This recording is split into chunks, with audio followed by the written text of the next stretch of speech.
Kinakabahan ako, dami kong gustong sabihin, pero mas nangingibabaw yung gusto kitang makita para kumustahin ka. At matagal na rin pala, habang papalapit di makapaniwala. Ang tagal naghintay, ngayon nandito ka na. Gusto mo din kaya napag-usapan na subukang ituloy yung minsan nang nasimulan. Pero bakit parang laging may pagitan? Di ba tamang pagkakataon para subukan ulit kung anong meron tayo?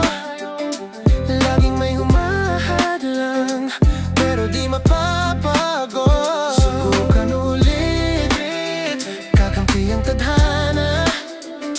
Baka ito na ang bagong simula para sa ating dalawa. Nakita nga pero wala namang kibuan. Laging may pagitan, naudlot ang usapan. Siguro nga't may plano kung bakit ganito. Baka di pa panahon, di ko alam, ewan ko. Ang lapit mo na, pero di pa rin kita naabot. Hanggang tinginan na lang nakakalungkot. Ramdam ko din na gusto mong lumapit, na parang gusto mo rin na magsimula ulit. Pero bakit parang laging may pagitan?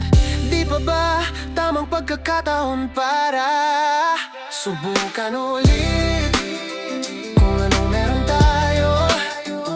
Laging may humahadlang pero di mapapagod. Subukan ulit, kakampi ang tadhana. Baka ito na ang bagong simula para sa ating dalawa.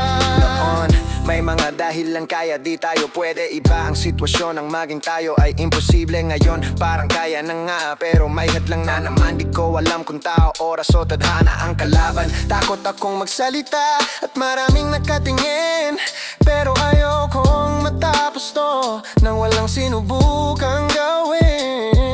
Kaya bago pa tayo hindi na makita, ano bang pwede nating gawin?